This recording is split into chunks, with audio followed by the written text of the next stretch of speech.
All right, let's give you a little overview of Chapter 2. So Chapter 2 is about descriptive statistics.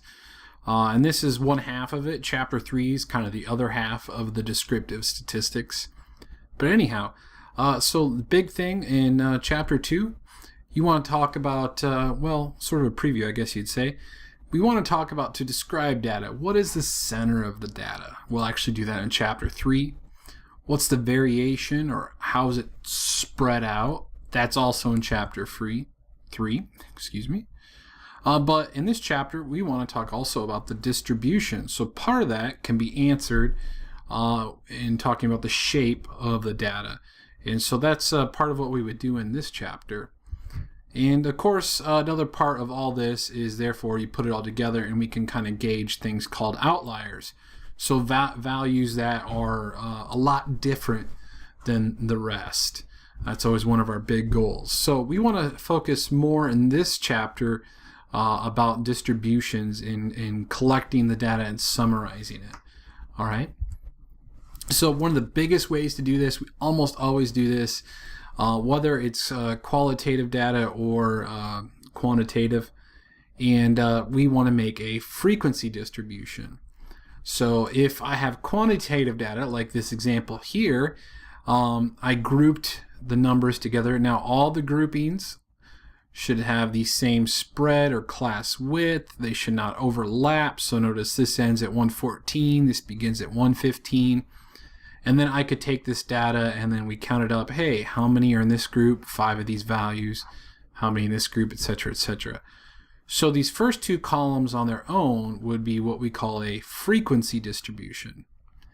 Now we can add more columns to it if we want, which give us just more information and then more options and ways to look at and analyze and describe, okay, the data. So midpoint, which you use for something else, but that is what is the middle of this class. So that's just literally averaging these two values. You get that number. Averaging these two values, you get this number. Relative frequency, well, there's 5 in this group out of a total, of 30.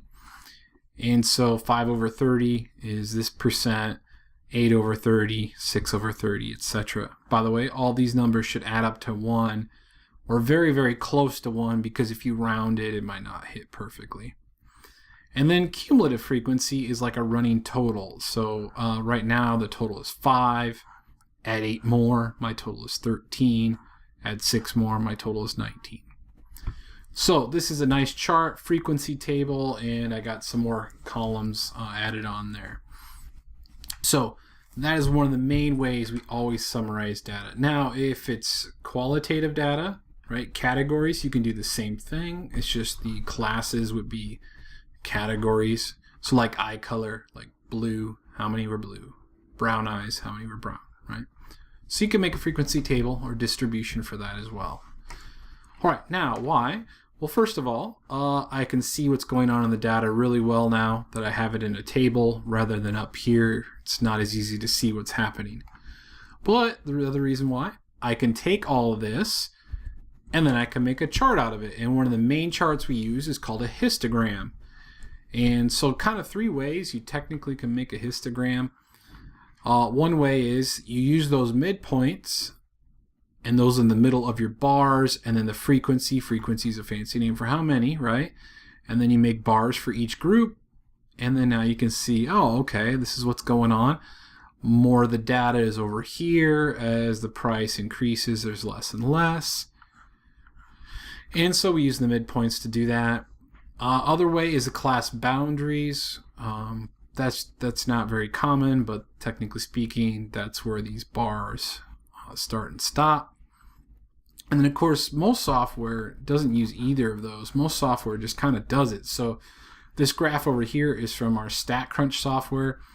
It just makes the bars and then it just makes an axis going along here, just a generalized axis, so you can kind of see what's happening. Also notice this is not a perfect match to these other two. That's because the classes I used on this chart were just a little bit different than this chart. So that's why if you're looking, these are a little bit different looking. Okay. But anyhow, so histograms are really good because then you can kind of see where is the data clumped and all this and that. Now the other reason we can do this and want to do this is we can talk about shape. Where is the peak of the data? Here's the peak. And then as it increases, it kind of trails off and then it gets lower and lower, right?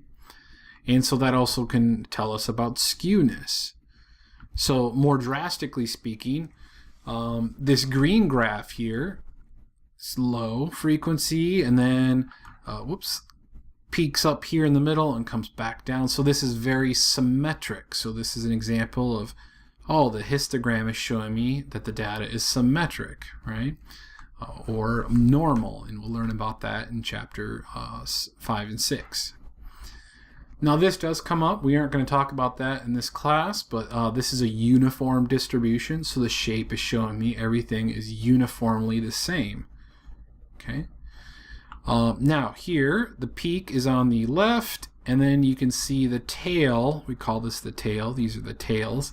The tail is a little bit longer on the right, so it is skew right. So skewness refers to the tail, not the peak. So if it's skew right, then you can think of it as like being stretched to the right. Over here, this brown graph is skew left. The tail is stretched more on the left. Now, it's not very skew. It's not that exaggerated, but it's there. And so the histogram can kind of clue us in on the skewness, and the skewness can play a part into some things. And so actually, we'll talk about that and learn more about that in chapter 3. But there is your overview of chapter 2 and some of the big main concepts.